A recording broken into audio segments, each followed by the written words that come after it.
This is Damage to Coral Reefs, Human Perceptions, Awareness, and Mitigations by Nicole Jones. This study is about coral reefs. Coral reefs are underwater ecosystems that support a wide variety of ocean life. Climate change is affecting the coral reefs.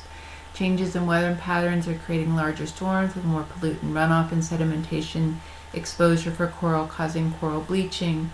Rising ocean temperatures are also bleaching coral by disrupting their symbiotic relationship with algae that feed and live on the coral. Ocean acidification is occurring due to the ocean absorbing the carbon dioxide from the burning of fossil fuels, which is in turn killing coral.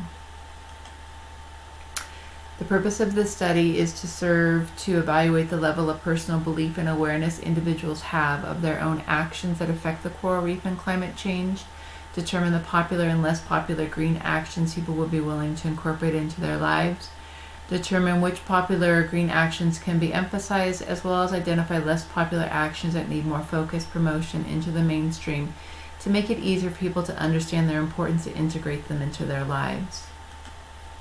My research question is, to what degree do people recognize their actions affect climate change and add to coral reef damage, and what actions are they willing to change to reduce their carbon footprint?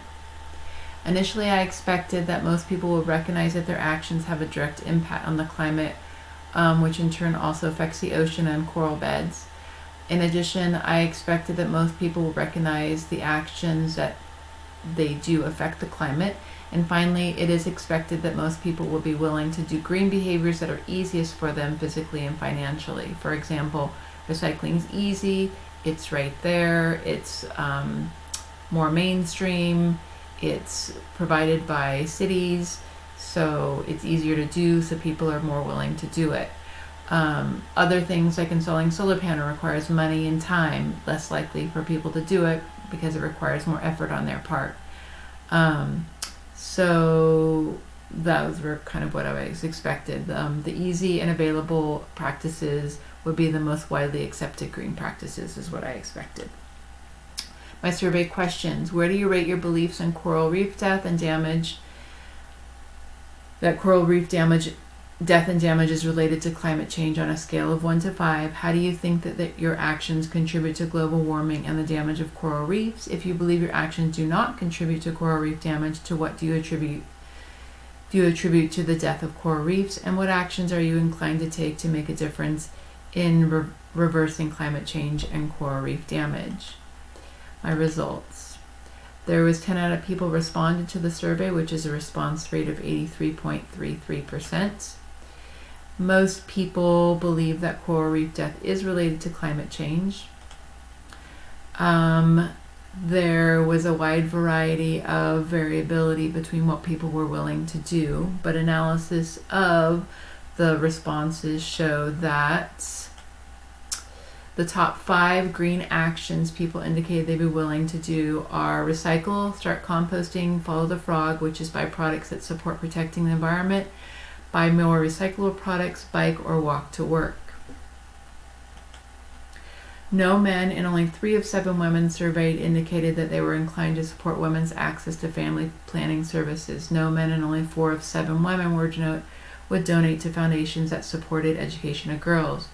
Estimates suggest that together with family planning, girls' education has the potential of avoiding 85 gigatons of carbon emissions by 2050. That is equal to 850,000 fully loaded U.S. aircraft carriers.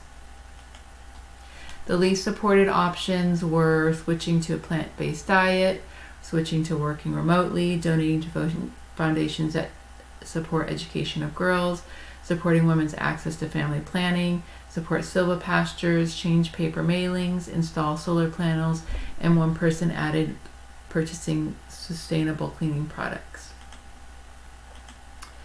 The implications is that this serves is that the general awareness does exist that climate change is affecting the oceans.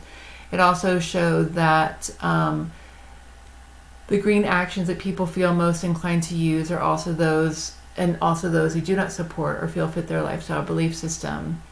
This information can be used to help governments or other policymakers know where to focus their efforts in trying to effectively change policy that will protect our planet. It appears that practices that are more mainstream and require less effort and money on the individual's part will be more highly rated in people's willingness to adopt these practices into their life. Policymakers can make sure to expand on these practices and make them more widespread and robust to maximize the potential of these green actions. In contrast, the lower rated actions provide insight into less explored and developed options that hold potential for change. This information provides insight into areas that policymakers can look to develop and expand awareness and participation. These are my references. Thank you for listening.